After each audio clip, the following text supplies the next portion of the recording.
मैं आपसे पूछना चाहता हूं, आप में से कितने लोग हैं जो परमेश्वर से एवरीडे कहते हैं, प्रभु आपने मूसा को, एक लीडर था, आपने उसको अपने ससुर के अधीन कर दिया ताकि उसके अंदर से ताकि उसके अंदर से उसका बुद्धिमानपन निकले। वैसे खुदा आज मैं भी अपनी जिंदगी तेरे हाथों में देता हूं। बहुत शिकायतें की मैंने, ये आदमी ऐसे करता है, ये आदमी वैसे करता है, मेरे साथ ऐसा क्यों हो रहा है खुदा। लेकिन आज मैं सब बातों को साइड करता हूं, मैं अपनी जिंदगी में तेरे हाथों में देता हूं और मैं पतरस की तरह कहता हूं कि आज के बाद मैं तेरे हाथ के नीचे दीनता से दबा रहूंगा और मैं जानता हूं तो उचित समय पे मुझे उठाएगा। और जानते हो बहुत सारे लोग क्या समझते हैं, उठाए जाने का मतलब क्या है, हम पास्टर और प्रीचर बन जाएंगे। You are again wrong. उठाए जाने का मतलब जानते क्या है, संसार जो भी ये सिस्टम चल रहा है ना, आपको अट्रैक्ट करता है, ये कपड़े ले ले, ऐसे बाल कटवा, ये मिलेगा वो मिलेगा, जो भी आपको अट्रैक्शन आता है ना, इसको संसार कहते हैं। आप संसार पर, आप शैतान पर और आप इस बदन पर विजयी हो जाओगे। ये आपके पैरों के नीचे होगा। खुदा को देखो, कितने लोग पढ़ा है आपने अय्यूब में, शैतान प्रभु के सामने गया, उस दूसरे स्वर्ग में चला गया, यू नो, और खुदा ने उसे नीचे गिरा दिया दूसरे स्वर्ग में। उसके बाद देखो यीशु मसीह जब आया तो उसे पहले स्वर्ग में लेकर आया, फर्स्ट में, आकाश में। इसलिए आप आराम से पढ़ना, वहां लिखा है अब हमारी लड़ाइयां आकाश के हाकिमों से है। और आपको पता है कलीसिया को उसको कहां लेकर आना है, पैरों के नीचे। और लास्ट में यीशु आएगा और लिखा है वो उसे अथाह कुंड में ले जाएगा। मैं आपसे एक सवाल पूछना चाहता हूं कि मुझे पता है ऐसी प्रीचिंग्स आजकल कोई पसंद नहीं करता, आजकल इंप्रूवमेंट चाहिए, ब्रदर खोना क्या है।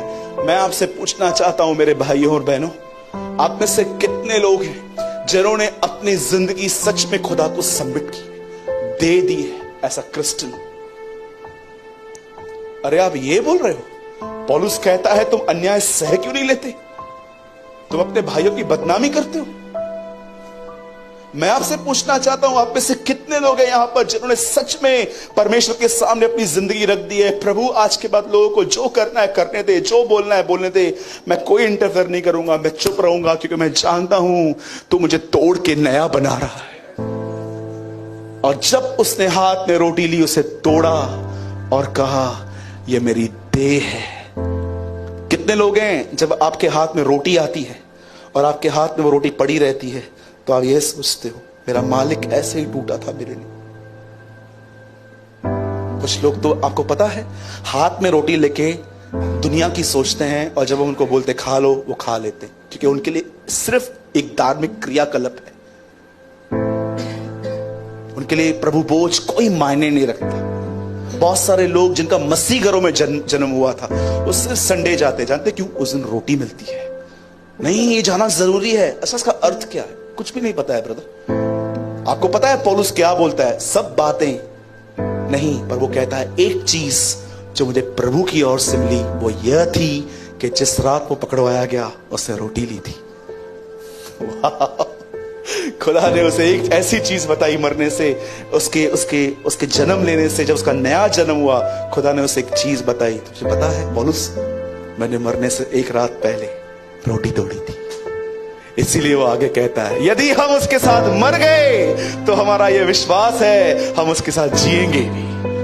मैं आपको बताना चाहता हूं, जब जब आप उसकी मौत में सहभागी होंगे, जब भी आप लोगों से कहोगे, लोग आपको बुरा भला कहें, वो आपकी बेइज्जती करें, वो आपका नाम खराब करें, वो आपका नाम स्पॉइल करें, जब जब आप चुप रहोगे, विरोध नहीं करोगे, शांत रहोगे, आप उसकी मौत में एंटर करोगे। और मैं आपको बताना चाहता हूं उस मौत के बाद आपके लिए पुनरुत्थान भी है। खुदा उसी जगह पे आपको इतना आनंद से भर देगा कि आप बोलोगे यस, ये वचन सत्य है, यदि हम उसके साथ मर गए हैं तो हम उसके साथ जिएंगे भी।